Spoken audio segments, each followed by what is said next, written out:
One question that I get asked a lot, probably because of my association with plant medicine as a practitioner, and also because I make a lot of content about esotericism, hermeticism, and whatnot, is whether or not I'm a shaman. So I usually respond with a question. What exactly does that mean? In what context? What does it mean to be a shaman? So in this stream, we'll examine shamanism in general. The current predominant perception, I think, is that shamanism is exclusively a Central and South American plant medicine, ayahuasqueros and huachmeros and these kind of indigenous ancestral medicine practices. That it's exclusively a tradition that belongs to those people, but the word shaman actually comes from the word saman, which is Sungis, which is a Siberian indigenous group that uses primarily flageric mushrooms in their altered state traditions, and that's something I've only just recently begun to experiment with, and I'll talk a little bit about that before we go any further, actually. Amanita muscaria is not a psilocybin mushroom, and muscarine and ibutenic acid are the primary active alkaloids. There is a whole pharmacopoeia of biologically active compounds. There is research underway, and some of it has produced some indications that there are a lot of potential benefits from some of the compounds that are found in these amanitas.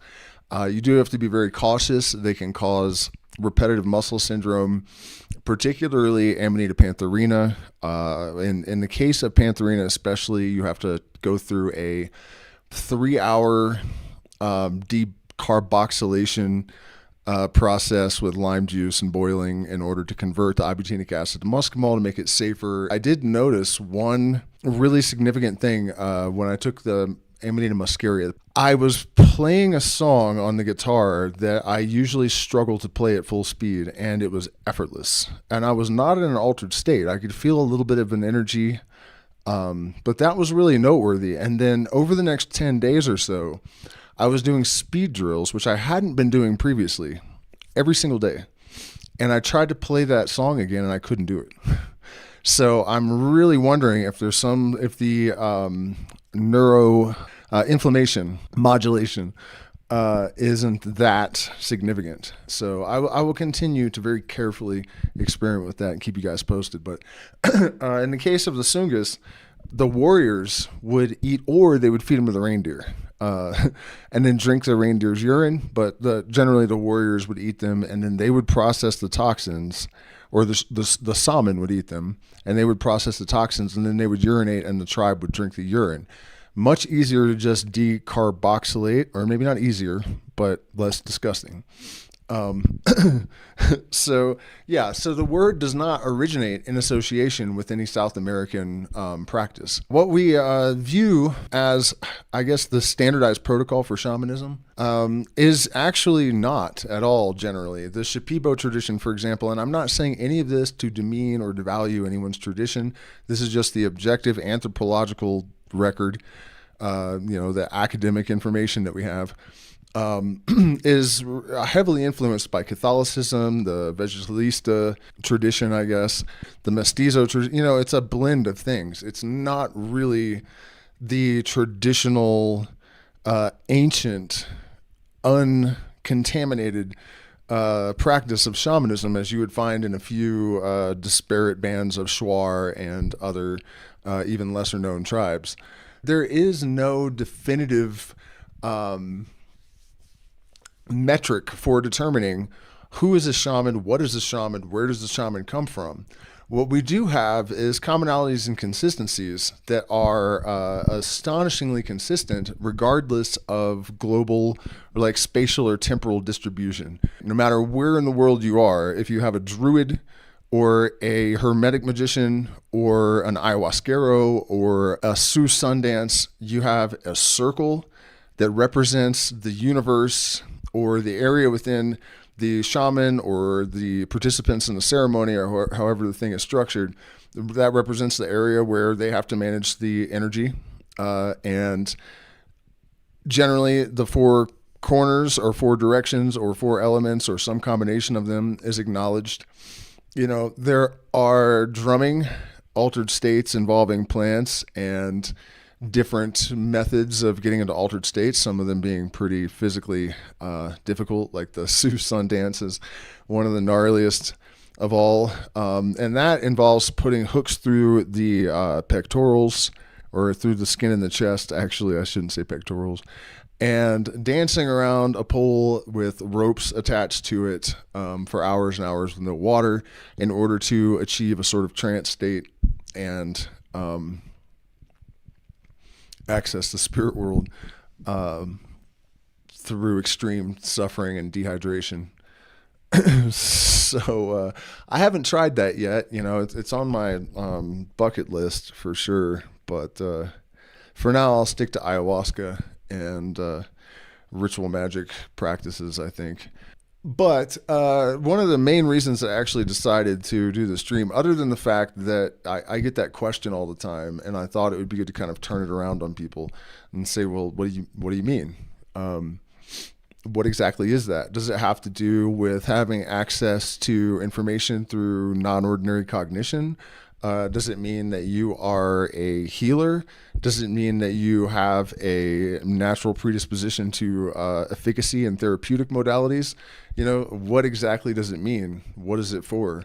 And there's also the question of whether or not these attributes that designate a person as a shaman are sourced in some sort of supernatural access to some parallel dimension, or is it just a old school label for a neurodivergent person with advanced pattern recognition abilities? And usually those are the result of some sort of traumatic event or a constellation of traumatic events.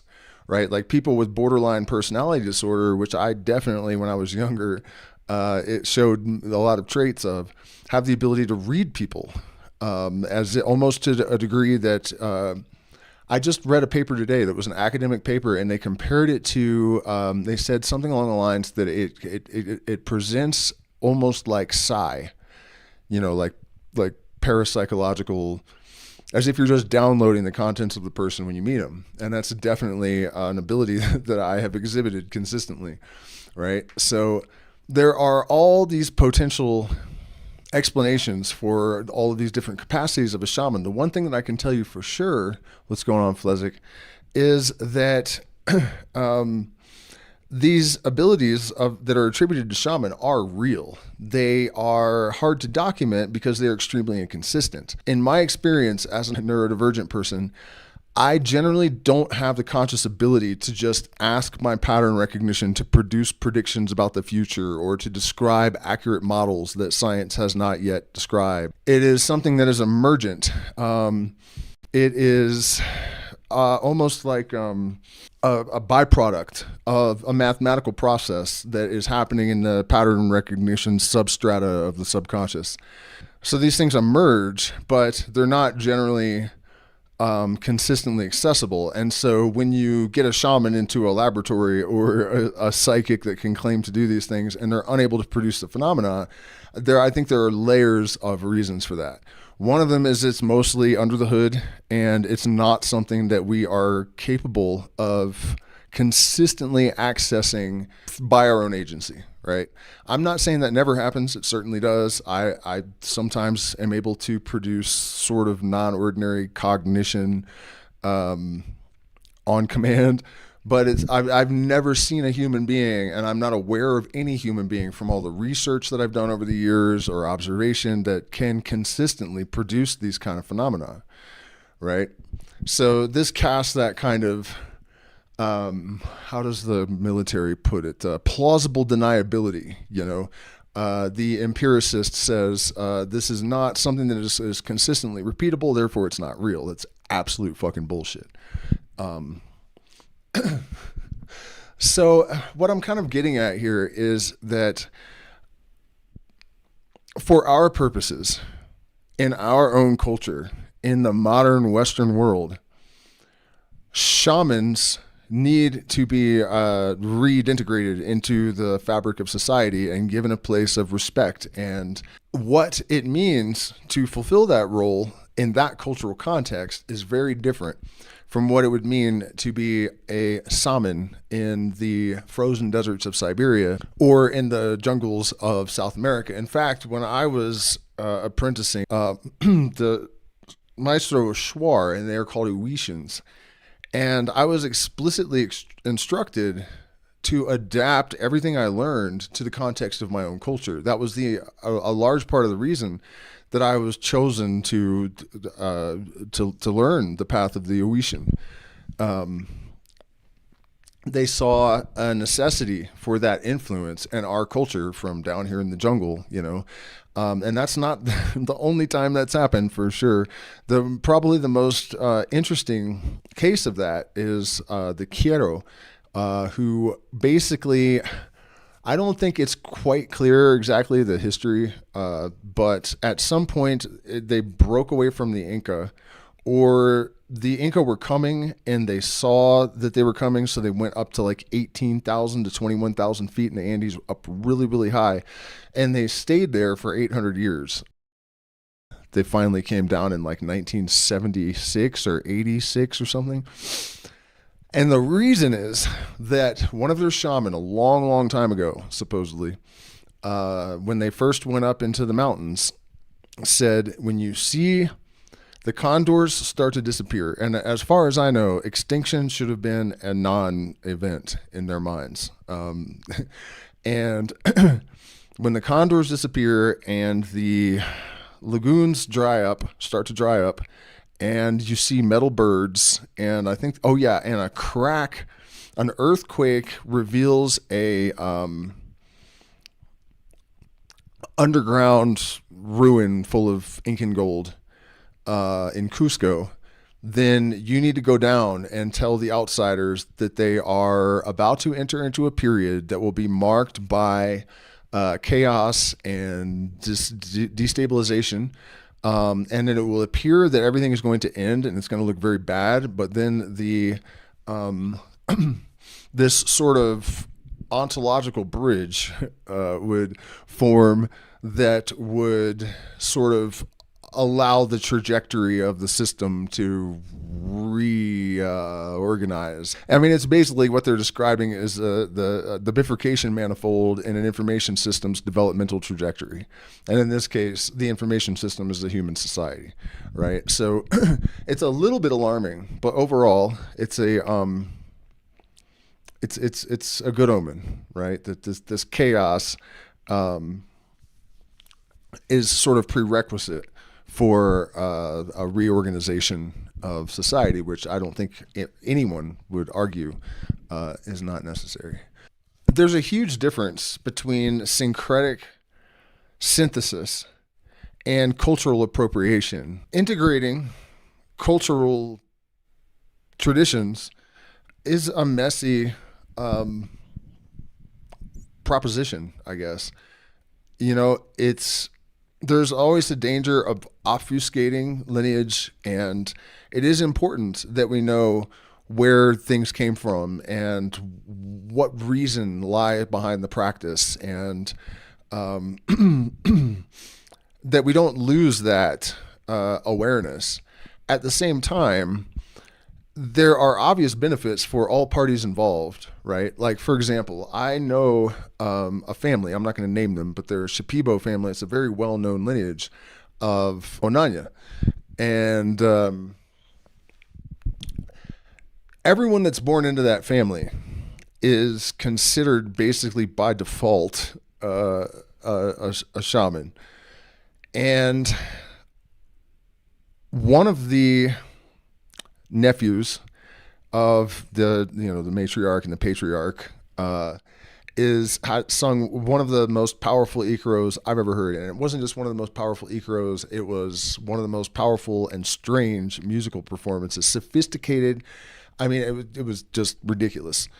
And I was utterly in shock to witness this thing and the power of it. And also he demonstrated an ability to read the field, right, which is a fundamental part of shamanism. And it's also something that is starting to be recognized in modern medicine. The recognition of the isomorphic architecture and dynamics of all systems in ancient cultures and being recognized by modern cultures, that is hugely important. At the ceremony, he came around and sang Ikaro to every single person that was present, personal. So there was the big one for the group to open the ceremony that was just insane. And then he came around to each individual person. And when he got to me, he started singing the Bobinsana Ikaro. And the Bobinsana happens to be my ally plant. And it's like he knew that. So, you know, he demonstrated tremendous competency, I guess, authenticity as a shaman. However, I know his cousin who should not be anywhere near plant medicine. And what I'm getting at there is that this belief that birth-based lineage, that ancestral lineages, that's not entirely appropriate in every case, right? But indigenous noticed a long time ago that people in certain families had a predisposition to efficacy in shamanism and healing, right? But what they didn't notice is that genetics are not necessarily just globally distributed throughout the ancestral lineage. Modern insights can help them out with that. And it's important because when we do get these shamans from those lineages that cause problems, this is why. There's an assumption that's based on sort of a diagnostic error, like historically, you know. So I really, I guess I hesitate to even articulate this stuff because it upsets people a lot. And they, you know, I kind of understand why. You see a lot of it in the pop culture mainstream adaptation of these practices, right? Like, for example, no tradition I'm aware of, not Shuar or Shipibo, would ever sing the same Ikaro the same way twice. They are supposed to be adapted for every circumstance, every person, every ceremony, the energy. There are something like, and particularly, I mean, in the Shipibo Ikaros, there are movements, almost like a chorus and a bridge and a middle eight and stuff, you know, the equivalents of that. But there's a ton of improvisation that happens. This is something that is reflected in our largest psychedelic shamanic ceremony. That, at least that's how I view it. The Grateful Dead, you know, they never played a song the same way twice. And that was the reason, because they were trying to create an actual transformative, energetic. Also, when you go into this trance state, and this is something that has been proven like Ivy League level research institutes, during those collective improvisations, there are golden ratio proportions and other mathematical manifestations of organizing principles that appear in the structure of the music. And not only that, but in the relationships between the instruments. And I mean, down to like the, you know, the ride cymbal and one of the strings of the bass and stuff. It's completely insane once you understand what, like, this fractal unfolds, phase locks with the music, and the music literally is playing the band. And when that happens, there have also been studies now that have confirmed that there is interbrain synchrony that occurs throughout the audience. So there's a phase lock entrainment that occurs between the band and the music when the band enters this trance state. And that coherence actually corresponds to feelings of ecstasy in the audience. So all of that ties right back into these shamanic practices, which are basically exactly the same thing, but with a shaman and maybe a couple of people singing and playing drums rather than a band on a big stage with 80,000 people. The effect and the purpose is the same. I've written articles about this as well, where, you know, you look at the reports of weather entrainment at Grateful Dead concerts that were witnessed by myself and, you know, millions of people, I would imagine, but there's pictures of the double rainbow that happened at the reunion show right after Weir said "rainbow spiral round and round." That was the lyric, and then the rainbows there, the two of them. And it was Gay Pride Day, so there was one rainbow, and then the spirit of Jerry Garcia is associated with a rainbow in the Deadhead culture, and the only rain cloud in the entire Bay Area was right above the stage at that moment. And it only rained for 90 seconds, just long enough to make that rainbow right at that moment, and the drummer was actually averse to the idea that they could influence the weather, because I guess he didn't understand the interbrain synchrony and the phase lock with the universal algorithm and all that, and the field distributed intelligence sort of in training with the expectations of 80,000 people. But he wrote in his book that it only seemed like they could influence the weather. And when that happened, he came out on the stage in tears, and he's like, all right, you guys, I apologize about what I wrote in my book, basically. But yeah, there's a tremendous number of stories like that, and it's identical to the phenomena of people getting into a trance state at a rain dance and creating a state of coherence. So you entrain all of the minds, and then you have, instead of one node attempting to exert a field distributed influence, you have a larger node that has a lot more voltage, that's capable of exerting a pattern-inducing influence on the field. Hunikuin, I've never actually drank ayahuasca with him, but I did work with one of the ancestors of the maestro that is believed to have created rape for the first time. There's a video of us preparing it together somewhere on the channel if you want to check that out. But I've had limited experience with them. I would like to experience that with the Yanomami in particular, because I used to read a lot about them as a child. So that would be super interesting for me. The thing is, though, they use Mimosa hostilis, which is far more purgative. I am a fan of purging. This is a cleansing process. When I talk about how I'm not really a big fan of woo, I don't mean that things that we don't have explanations for don't happen. I just mean that there are mechanisms that underlie things. We may not have discovered them yet, but if something can happen, there's something that facilitates it. Otherwise, it's not possible, right? But I do know for a fact that you can vomit up energy that is connected to traumas, and it will stay on the forest floor where you left it. I'm not saying that that is a unique solution or that it is complete in and of itself. But I have had the experience of vomiting up, and you could see these black tendrils, and the trauma memory would run through my mind and fast forward and come out and land on the ground. And another thing that's interesting is there was almost like these gallons of ectoplasm that came with it. I had not eaten because we would fast for days and drink just a little bit of water, and then also go and hike around the jungle until we're exhausted all day and climb. I mean, Gualaquiza, Shuar territory is muddy. I mean, the jungle's muddy, but it's also mountainous. So it's terrible. I sunk in quicksand and no one noticed. And I barely got out of it. I mean, it was completely insane. And that, try pulling yourself out of quicksand sometime. When you haven't eaten in 2 days, I mean, it was exhausting. And so it was on the second night of the 3, I guess, that this happened. And first I just coughed up this almost like, those seed balls with the fur on them that fly around. I don't know what the hell plant they're from, but you guys know what I'm talking about. You see them just floating by. They're white and fuzzy. It was like that, only like weird and mushy, biological, human.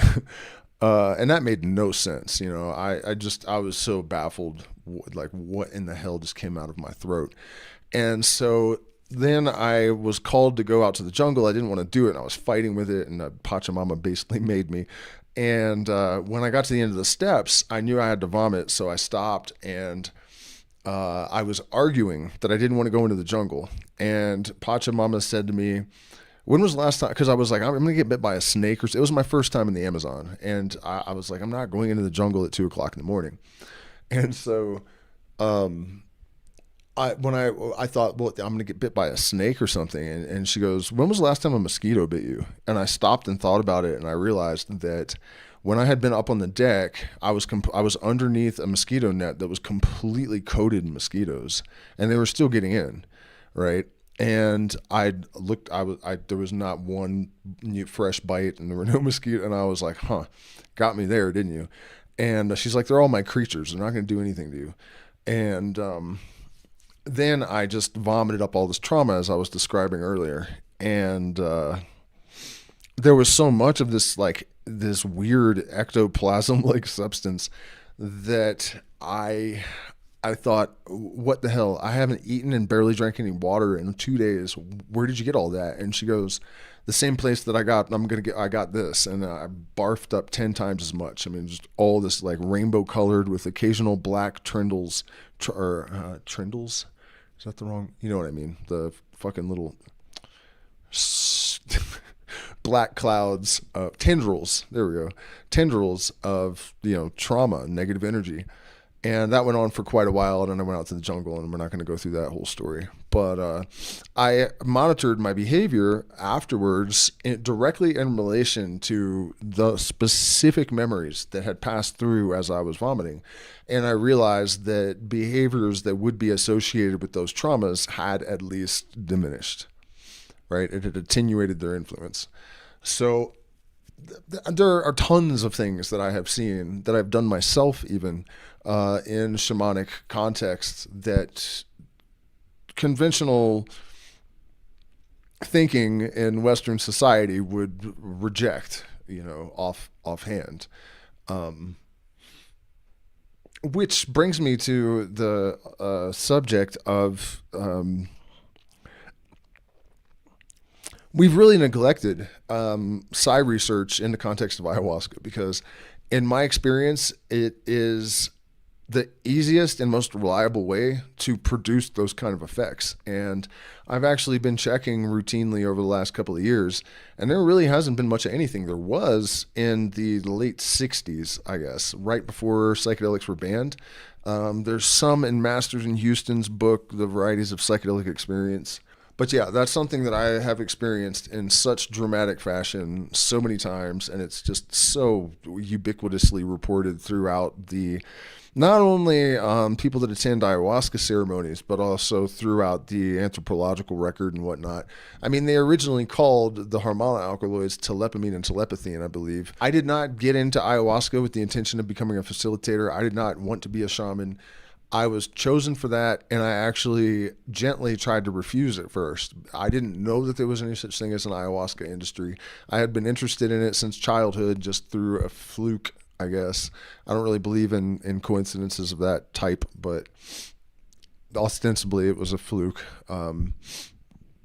Very, very young. And so that was never the point of my association with all of these things.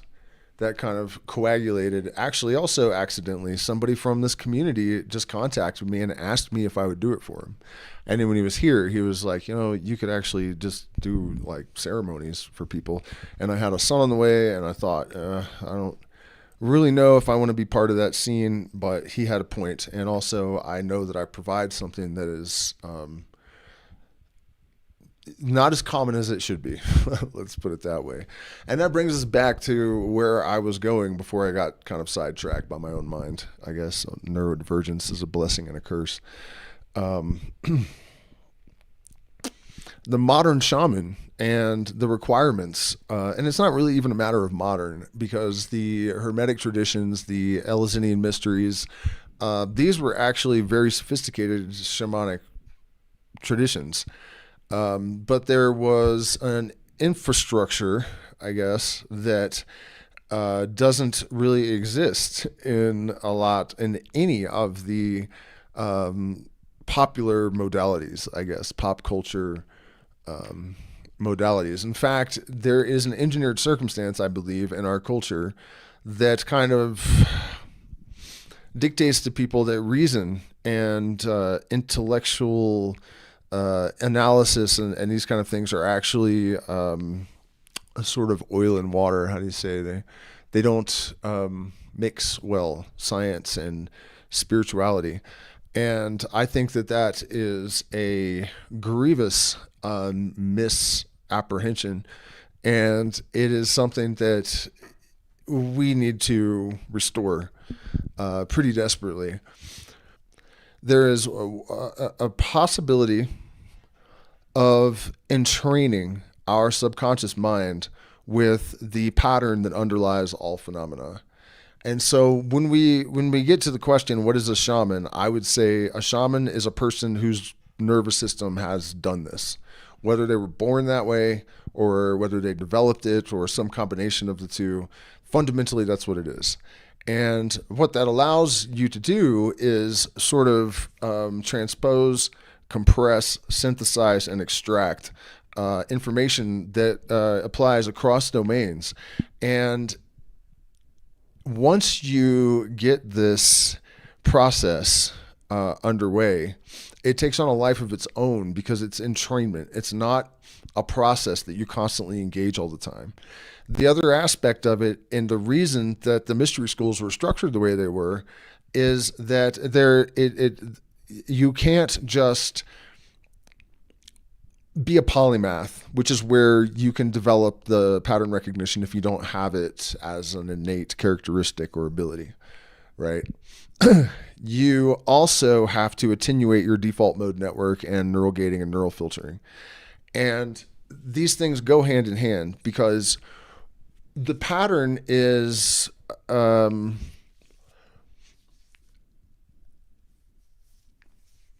combined in different juxtapositions and orientations, and it's combinatorial differentiation is what it's called in biology and physics, and so that's what we'll call it. And so when it's difficult to explain. One of the reasons that it's necessary to not just look at chemistry or information systems or psychology or sociological developmental trajectories or whatever is that there are variations in how the patterns are juxtaposed and composed and articulated.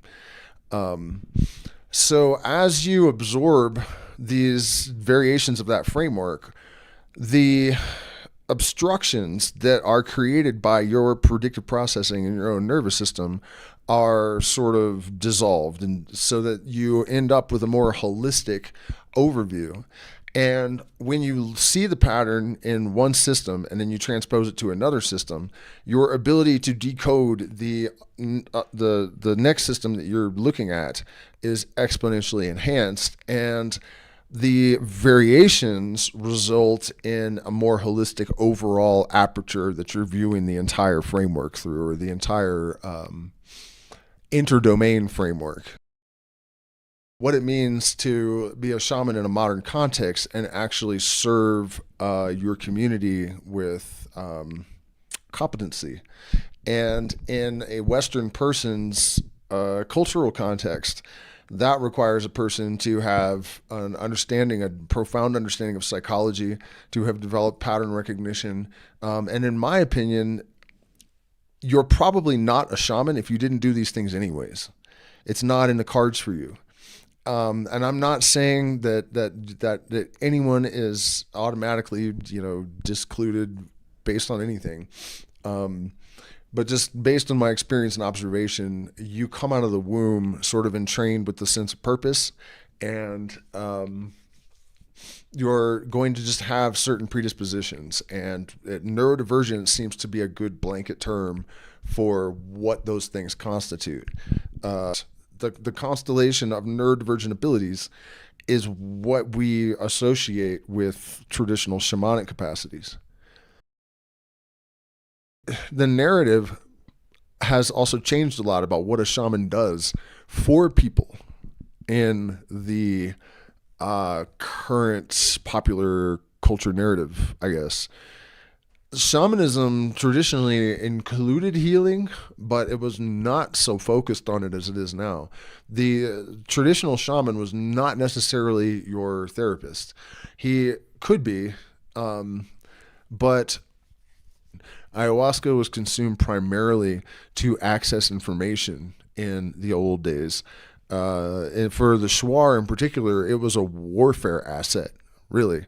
Sansa, shrunken heads, the enemy's head was removed, and there was a complicated process where the skin and bone was boiled in certain herbs and rocks and shrunken, and then sewed back together with the eyes, nose, and mouth sewed shut. And then the head was kind of used like a crystal ball to control the women that were captured from the surrounding band of Warani and that sort of thing. Sansas are, not Sansas, that's the head. Zinzak are like energetic darts that are sort of, they're not inanimate, but they're not really spirits exactly either. It's difficult to describe. It's another problem with the translation of a lot of these traditions from, the origin to Western society or whatever. Spirit, when indigenous groups say spirit in Spanish, something has already been lost in every case in which I'm aware of. We understand spirit in our cultural context, and a scientific illuminist concept of spirit is actually closer to most of the indigenous concepts of spirit that I'm directly familiar with. It's not the same kind of superstition that, and this is so fucking ironic, that the Western person superimposes their superstitious interpretation, their like egregiously superstitious interpretation upon the indigenous person's framework.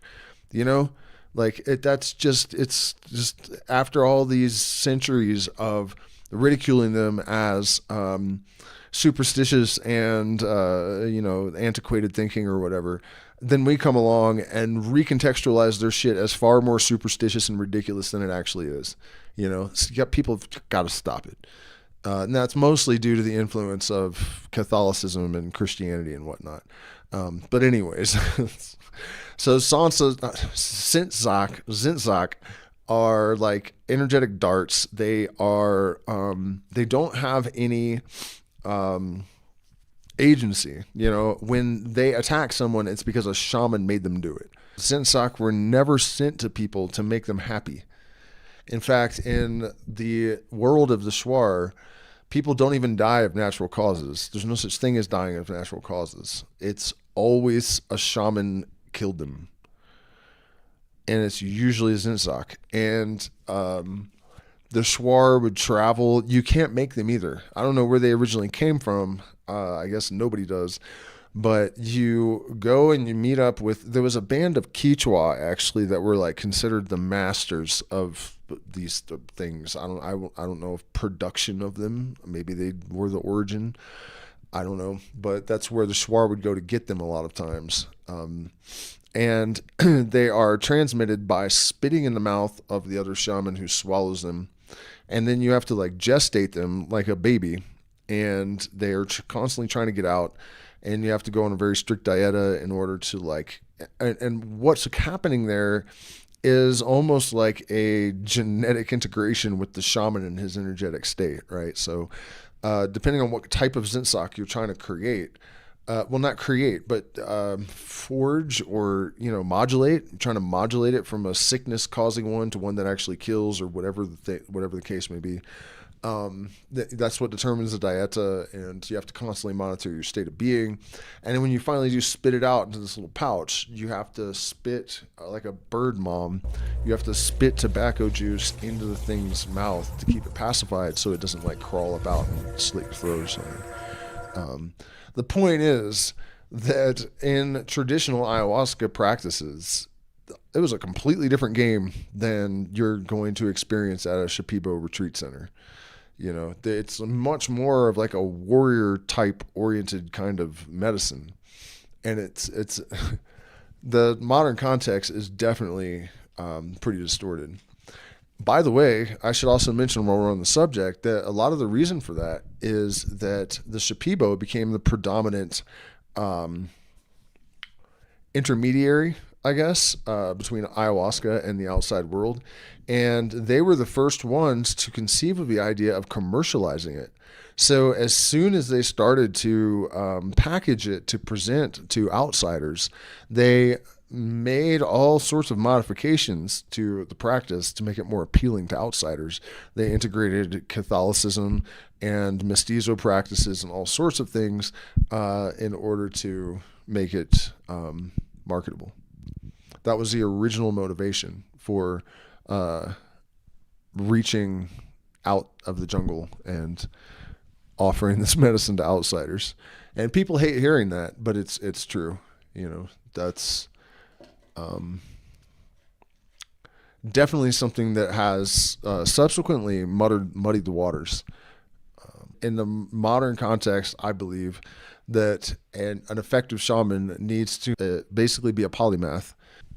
You cannot have any kind of mastery or competence in navigating the metaphysical, the spiritual, the esoteric without having equally grounded foundation in material sciences and psychology and whatever, physics. It doesn't matter. You have to pick some disciplines and have at least a fundamental awareness of all of them. Our attitude towards intellectual enrichment as a society, that it's tedious and boring, I don't believe that that's an organic attribute of people. I think that is mostly the result of social engineering. And in order to transcend our circumstances, it actually is going to take more than just drinking ayahuasca. It is going to take more than shaking feathers around and chanting and whatnot. I know this because I've been there in the trenches for a long time. And when I say that about the feathers and whatnot, I'm not trying to be condescending at all, because I know that some agua de florida and a flick of a wrist with the right intention can wash away bad energy. I'm not ridiculing these things. They are real and true. However, you have to balance the pentagram, as we would say in the Western esoteric tradition. Yeah, someone mentioned that the shaman always lives through a healing crisis. And that's true, because, and this is very much consistent with, current academic research. Tacit knowledge trumps propositional knowledge. One of the reasons that I am able to assess people so rapidly and help them put them back together, to the extent that if you look at our reviews, you'll see people saying things to the effect that I was able to provide some assistance where conventional modalities had completely failed over the course of decades, right? And that's because you have a guy sitting there with his eyebrow raised, and he has trained mannerisms, and he's working within a certain set of parameters, and he has no fucking experience with being a neurodivergent person who has suffered narcissistic abuse. He just has these textbooks and shit, and you know what I mean? It's not going to do you any good. Because he cannot understand, he cannot relate. That, you know what I mean? You have to have that relational understanding, and there's all sorts of evidence of this now, that peer integrated protocols are far more effective than purely what do they call it? Evidence-based medicine kind of modality, I guess. The shaman is a madman who has cured himself because he has picked up all the pieces, put them back together, and he understands what that looks like. He has reverse engineered complex trauma. And because he's done that for himself, if he manages to do it successfully, then that's really the final initiation, Some people don't make it through that. Some people jump off the cliff and then they're unable to pull their chute before they hit the ground. It's not, there's no guarantee that you're going to manage to successfully reassemble your fractured psyche on your own. And by the way, I don't mean to suggest that that therapeutic modalities are all trash, or that medication is necessarily inappropriate in every situation. I am much more skeptical of pharmacological intervention than informational intervention. If the context is right, I think you're going to have a lot more luck with information. In fact, here's some proof. If you go into the brain and you find a neural hub that contains a certain amount of a certain type of certain information, and you destroy that with lesions, the information is still present globally in the system, but in a degraded form. If you are able to interface through the modality of informational mediation, then you are able, potentially at least, to completely eradicate this dissonance from the entire system. This information is gone from the entire system. So information is more fundamental than matter, which means that information-based intervention or mediation is going to be fundamentally more efficacious than fucking targeting the chemical layer, right? There are circumstances, obviously, that transcend that. In the case of like, violent schizophrenia or something, clear, obviously you're going to have to pull out the Thorazine and get her done. But in terms of potentially manageable circumstance situations, information is fundamentally more efficacious. So I appreciate each and every one of you. If you're not a patron already, please consider becoming a patron. If you would like some assistance navigating the process of coming into greater coherence, you can send me an email, and we can see if it's a good fit for consultations. We have our events in the Amazon in the fall and in the winter from August until probably December. So shoot me an email if you're interested in that. We require a video call in order to check for compatibility and do health and mental and physical health screening, and so that you can ask questions that I don't want to answer in this context. So I'll see y'all tomorrow night. Stay well, keep it real.